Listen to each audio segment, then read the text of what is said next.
to introduce the first speaker that is ahead of the design in Hitachi, and it has been VP of the community. It has been one of the founder of Web Details that developed the front-end solution on top of Pentaho. How many of you doesn't know Pedro Alves? One back, an unknown person there. So please clap again your hands. I want to see the blood in your hands for him. Thank you very much.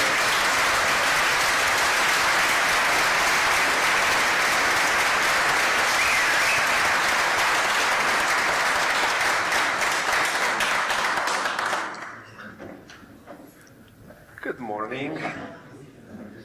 I don't understand how the Italians can get this level of energy at this time in the morning. Thank you, Shai Francesco. I did like the way that they mentioned, and the Italian introducing everyone, and by the way, we had this help of the Germans to organize all of these. Here's how this actually works. Where's Sarah? Where is Sarah? Sarah and Caroline pretty much did all the work in here. These guys had one job, which was to make. Have you seen those green things that you have on there? They had one job, and they were able to put a typo on the name of the city. That's Italian organization for you guys. So, and it's true. Bologna is misspelled on that thing. But you gotta love them as hosts, so thank you so much, guys. And have fun on the race tomorrow morning. You guys are completely crazy. You'll never find me there. Okay, so for some reason I'm always in here, kind of on the first. Why are you starting me on slide 7?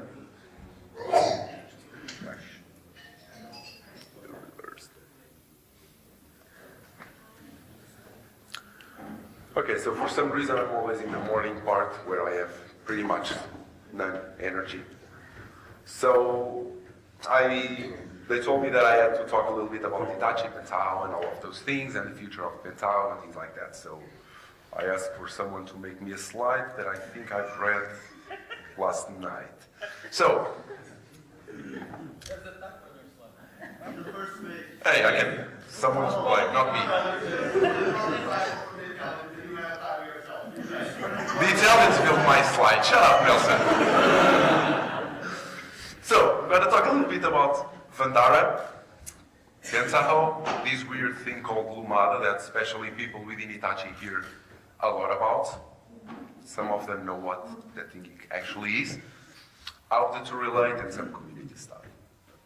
So, a lot of you have been here for a while. We always talk about Pentaho, but now Pentaho is part of a group which is a little bit larger than before. So I think that number is actually the official number, because the real number is close to 1 million people, which is insane.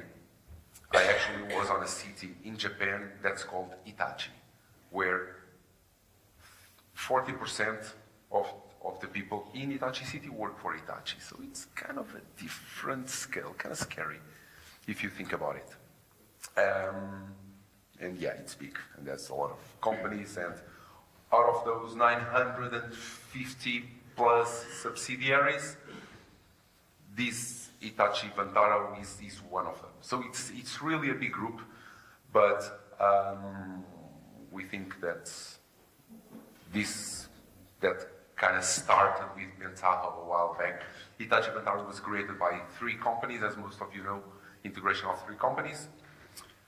The old HDS, Hitachi Data Systems, most known for core storage and stuff like that.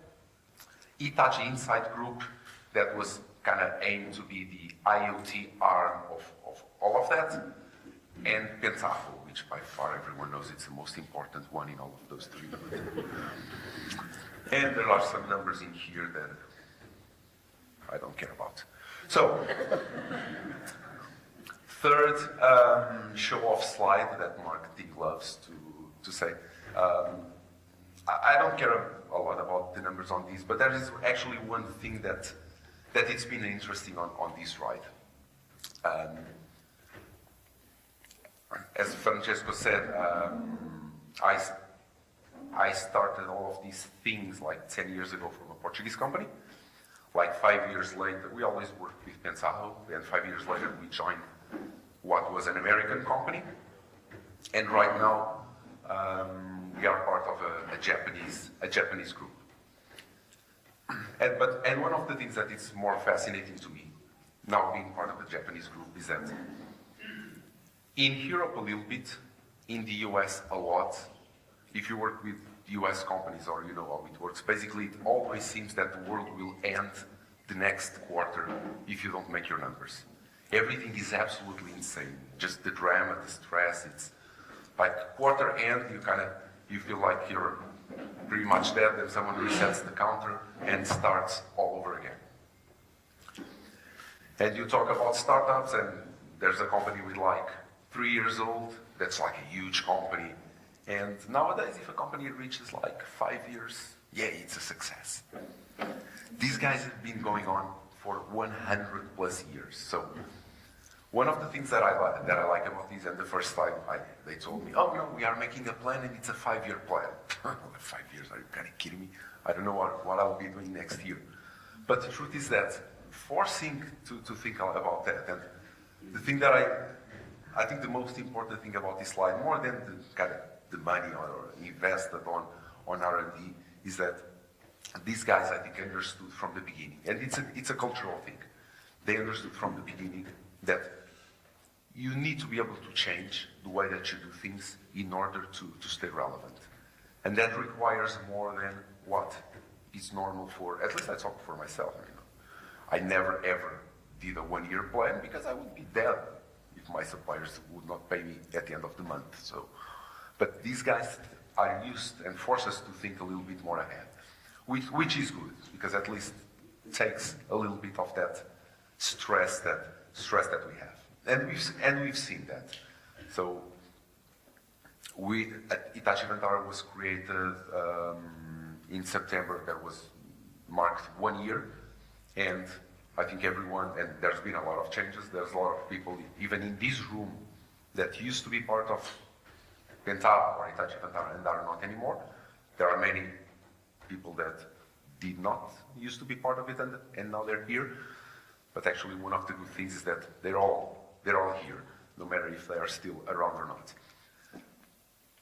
But one of the things that it's interesting to I'm sure that everyone that's still around, I mean, things have been changing so much on the last, well, I would say 2 years, that it's insane. But I think everyone can also say that things have been changing for the better, especially since Matt Caster's left. That was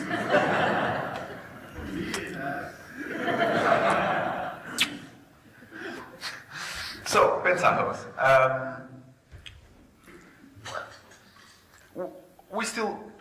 Everyone knows the value that Pentaho can bring. I mean, with everything that we know, with the difficulties that we have, we know that if we could reduce what we try to do in Pentaho with one slide, is to kind of reduce this leaky pipe that prevents us from getting the most out of our data. This could be like the kind of elevator pitch for that you'd hear from any sales guys. Ultimately, we want to build something that allows us to react quickly and be able to provide kind of using these terminologies, agile, fast, and flexible. I hate these kind of slides. I mean, you all know why we're here. So,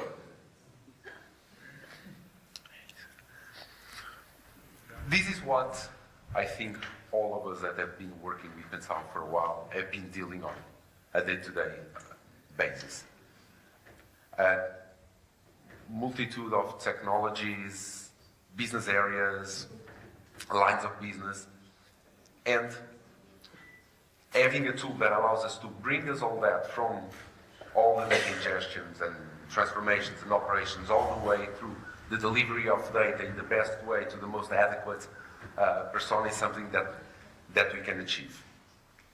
And we've seen a bunch of customers that have been using the tool to kind of fix completely different use cases in ways that even we look at that and say, oh wow, I had no idea that you could actually do this with our stuff. And some of them at a spectacular scale. It's insane how some of these guys use that. And a lot of times I learn those use cases from meetings like this. And we're having one of these guys talking this morning about one of that use case.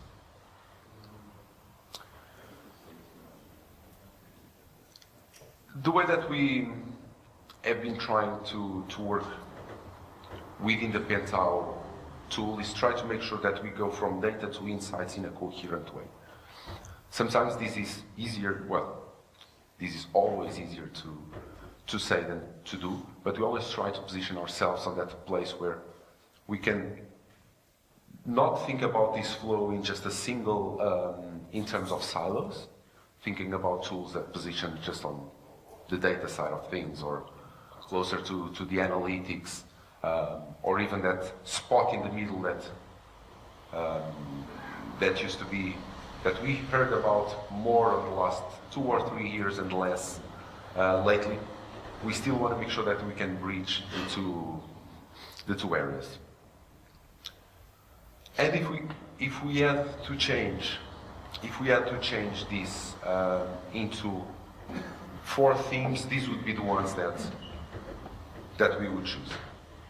Ecosystem integration is something that is fundamental to what we do. It's not, Pentaho is not something that you use as a standalone part. We need to integrate that with either cloud vendors' devices, databases, and for that, there's something that it's fundamentally important, which is all the value that we bring from the community and from partners into advancing this ecosystem. Edge to cloud is something that we'll hear more and more with, and I'll talk a little bit about that later, on this kind of digital transformation that starts reaching out further to the IoT areas. Before, when we talked about data integration or kind of the different data flows, traditionally we started at what we call the data sources, that could be files or data warehouses or wherever the data was. Right now, what we call the edge starts before that. It can be the devices themselves emitting data at an insane speed. And that doesn't change a lot the fundamentals of how we work. I mean, it's still something generating data and the same kind of processing that we've been doing for the past 10, 20 years. But the way that we do things and where the computation happens forces us to think differently. And that's the biggest challenge that everyone is trying to fix. The data operations is something that comes along with it. When you start having these completely different topology, this kind of architecture disruption, knowing what's happening where at any point in time becomes a bigger challenge. So things like monitoring, this kind of shared metadata management, all of these are tools that are fundamental for us to know exactly what is happening and where are the things at any point in time. And I forgot one. Analytics and visualizations. In here, we've been using analytics less than the way that we've been using before. Before, analytics was kind of the BI persona, front end, the slice and dice analysis. Now even the shape of analytics is changing a little bit. So everything that has to do with machine learning algorithms,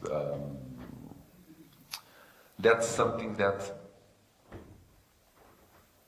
brings a lot of value to what we need to do in the project. So once again, traditionally,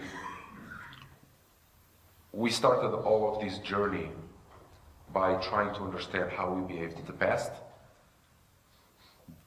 Then we needed to understand what's happening right now. Now what everyone wants to try to understand is what will happen in the future with some degree of confidence. And that, once again, brings a bunch of opportunities, but managing all of that is absolutely insane. Just try to talk with a data scientist and you guys will go crazy.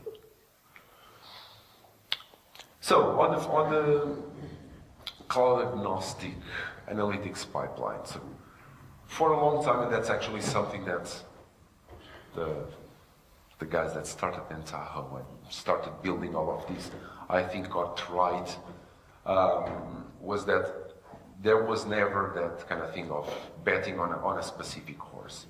We couldn't care less who wins. We're just trying to make sure that we work roughly with everyone. So, regardless if it's on Amazon, Google, or Microsoft, we've been progressively increasing the degree of compatibility with all of those. If you're trying to solve a certain business scenario, you may not be very interested in trying to understand the differences about S3, the Redshift, BigQuery. You just want something where you put your data and then that thing works for you. Like in practice, it doesn't work a little bit like that, but in order to maintain some sanity, those two lines of thought need to be different. So, but this is something that we've been slowly but steadily increasing. And once again, we want to make sure, and even this concept of this adaptive execution, of making sure that the code runs where it should run, is something that has been changed a lot. So even if you look at, okay.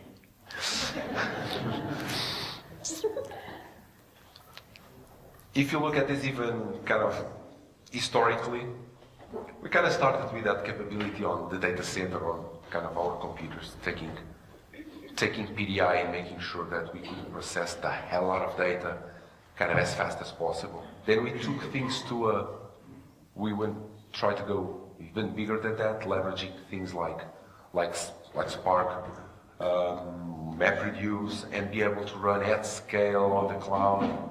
Now what we're seeing is actually a move on the opposite direction, which is actually being able to do some data processing with obviously much more limited capabilities on things like edge devices, gateways, close to the sensors, where unlike the cloud, where processing, CPU and memory are infinite, at the edge devices is completely the opposite. And making sure that we can define some data logic and then run where it makes sense is something that we want to make sure that we tackle. I'll give a specific example. For instance, if you want to do some data processing on a sensor, the obvious way would be for us to, okay, let's transfer all of the data to our network, just stick PDI in there, do some analysis and get the aggregation of data and find the outliers in data points that would lead us to predict that sensor will malfunction. That works really good, except if the sensor is like transmitting 100,000 data points per second. So that just completely ruins this strategy. So this kind of outlier detection cannot happen after we transfer all of that data to some central place. Needs to happen right at the sensor, and we just emit the data points and oops, outlier here, do something, and all of the latency and network usage becomes much more adequate. So a lot of times it's just a matter of where it makes sense to do something. And if you start thinking of those terms, even the concepts like where the data lives, Things like how long should you keep data? The amount of storage on those smaller devices are very short. But sometimes it may be, there are some data that we couldn't care less about. And we get the data and we delete it, we process it and delete it. There are other data that may be fundamental for our business to understand how those things work in the long run.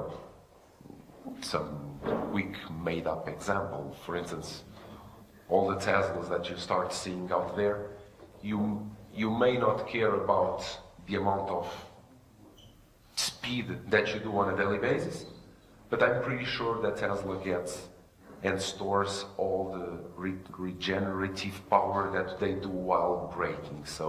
And that's something that cannot be stored at the cars, they need to be sent. So all of these kind of data placement strategy is something that we will need more and more to be able to define in a very controlled way. So, and this product roadmap is something that goes along the lines of what I've been talking about. There's a lot of things related with increasing the compatibility with the different cloud vendors, making sure that we can get more processing at scale, including that kind of analytics like machine learnings and all of that fancy stuff, and be able to run it and produce the different outputs. So 8.1 was released earlier this year, and from 8.1 to, I will not spend a lot of details on either 8.1 or 8.2, but we've been maintaining the same kind of things. So Pentaho 8.2 will be released when, yes? December 4 or something like that. Anyway, on the next couple of weeks will be made available, and continues with the same kind of hardening of these features on of these four main themes. A bunch of release details on 8.2 that Jens will be able to talk all about it, right? Cool. And some more details on the next release of Pentaho that will start when I'll look at it when I go back, not this weekend. So, on top of that, switching gears a little bit to something that, especially if you're part of Hitachi, you hear a lot about, which is this Lumada initiative. And even the position of Lumada has changed slightly, and now it's settled into what, in my opinion, is the best approach for that. So, in a nutshell, Lumada is that kind of a branding approach that we are using internally in order to bring together these different portfolios and offerings that we have within. First, not only within Vantara, but also within Hitachi as a whole. As you've seen, I mean, Pentaho, when Pentaho joined HTS, I think we were 400, and we are now part of a group that has, I think, 8,000, we're part of a company that has 8,000 people, and like 20 more products on the portfolio. Pentaho is one of them, and part of a bigger group that has almost 500,000 people or something like that. So one of the challenges that we have as a company is, how are we going to pretty much get all of these different teams that have historically been working on different directions kind of aligning so that we can effectively leverage from each other's work? Because it's easy to say, oh no, Hitachi bought Pentaho because it makes sense for their internal structure, but okay, how does that change our day-to-day business? So, if you look at this slide, what you'll see, and this is kind of the overall architecture, Lumada is kind of Hitachi IoT co-creation solution approach, yada yada yada, but there is really not a lot of difference between this slide and everything that we've been doing in Pentaho for a while. It's probably my wake up, my alarm clock.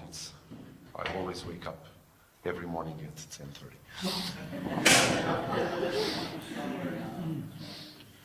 What we have in here is like, if you imagine like data sets on the left, this is the other way around. And the business value on the right, with different kind of partnerships in the different verticals and different product stacks. This is what we have been doing. But if we think about the implications of doing that, and if we stop thinking just on the IT world, but start also wanting to approach and bridge with the OT world, with factories, power plants, water treatment, industries, all of those verticals, this concept of data sources, like I mentioned before, start changing. And we need to start, and the tool set that you need in order to be able to address those becomes more complex. When we talk about Lumada in here, we talk about this step that includes this kind of edge to cloud infrastructure. And I've talked about that a little bit. So basically, when we go into a project like this, we need to have the freedom to define the topology and how that thing works, regardless if it's like a sensor, a gateway, an on-prem deployment, or a cloud deployment. We need to have all of those. We need to be able to choose from whatever makes sense for our scenario. On top of that, we need to have kind of what we've been calling these Lumada platform services, LPS, that provides some capabilities that we will be deploying on that bottom layer. Those capabilities should be bundled in a way that would define applications. If I was to define in these generic terms our Pentaho offering of today, we would have the analytics components, the integration capabilities, some dashboarding capabilities.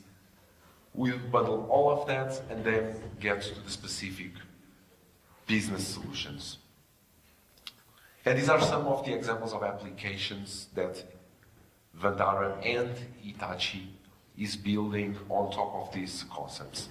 Manufacturing insights, the middle one, all to do with predicting failures for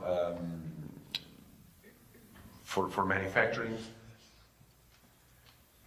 No, maintenance insights for predictive maintenance, manufacturing insights for everything to do with kind of production lines and factory analysis, and video insights that have to do with all of the image analytics stuff. One key thing that you see in all of them is that the amount of data involved on the data processing and storage requirements is really high, which is something that we obviously want to leverage the capabilities that we also have in the group in terms of core storage. And these are some of the services that become fundamental when you do things like that. So asset integration, device controls, asset management, data orchestration, artificial intelligence, all of that becomes a must-have if you want to do things like that. So now, what does one have to do with the other? This is something that we need to be aware as we move along. I mean, all the marketing trends are changing so fast. Probably 5 or 7 years ago, everyone was talking and excited about all of the Hadoop distributions. Last year, we see 2 of them merging in what people call like a survival merge. There's a lot of changes, and we need to be adapting to all of this. So one of the key things that we hear from all companies is the need for data transformation whatever that is, but definitely involves these three main blocks. Cloud, IoT, and data science. And we've seen that, unlike what happened, like historically, everything was on our main data centers. Then we started seeing a move to the cloud data lakes. Now we're seeing that that's actually slowing. I'm not sure if it's slowing down or evolving to the next step, but we're kind of having a mix of this multi-cloud, on-prem, and edge, all mixed into the same. So it cannot get any more complex, and we absolutely need to make sure that we comply with all of these, with all of these scenarios. And one of the things that we absolutely want to do is make sure that we can have kind of a single glass, single pane that controls all of these things. So getting from our data integration monitoring capabilities to be able to go to reach out to all of these devices and do all of that kind of operations in a way that allows us to still implement our stuff. So, how to do that? If you look at these things, basically what we're trying to do with Pentaho going forward is to break all of our components apart so that we stop thinking about Pentaho kind of as a monolithic, isolated application. Same for all the others, by the way.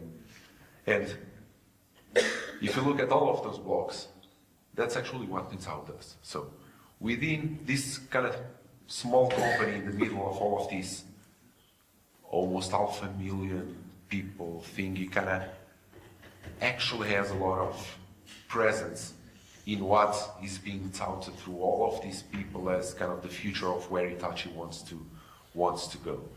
So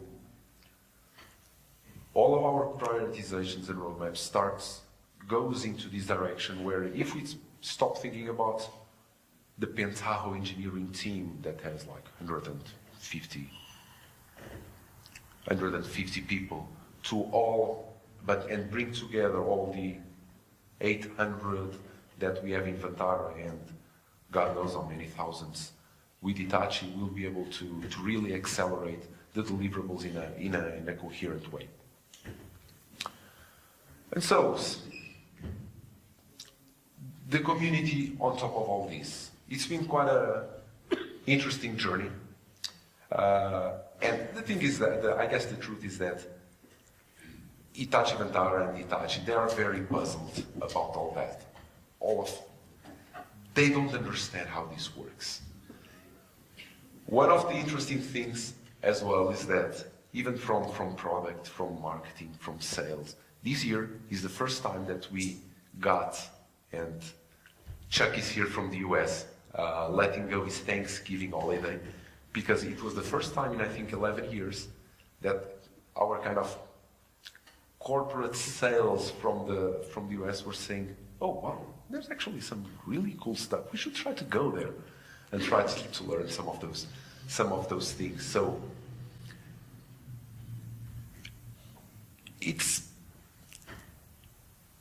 there is really the opportunity to take what was started by Pentaho initially and really influence all of the rest of the Hitachi Vantara and Hitachi. And that's something that we're really doing. It takes time.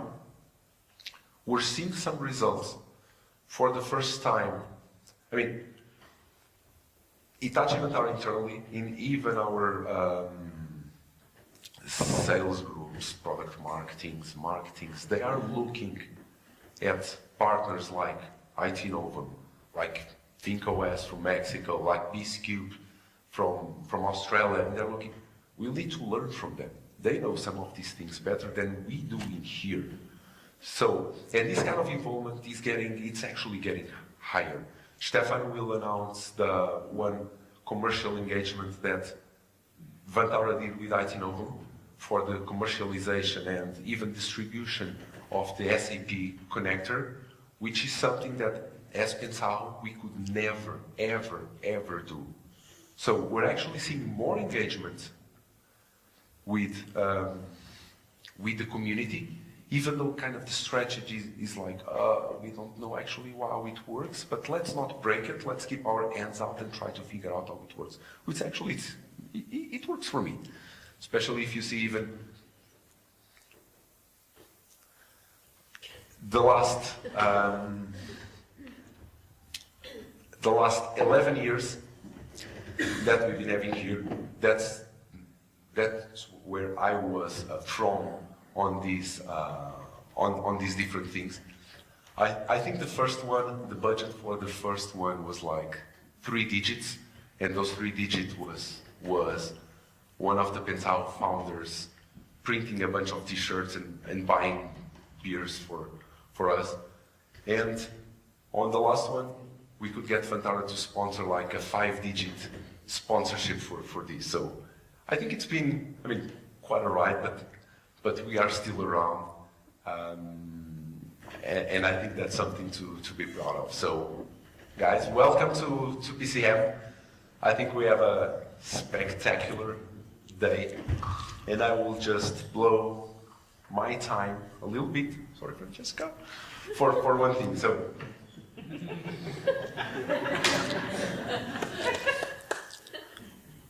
we're in here with this Italian organization, thanks it-novum, in 2018. And all of this started in 2008 with that guy, like, come on, which was one of the founders of Pentaho, that organized pretty much all the first ones, and I could not believe when I saw him and Gretchen yesterday at that thing. So if we're here, it's because of that guy, all of us. So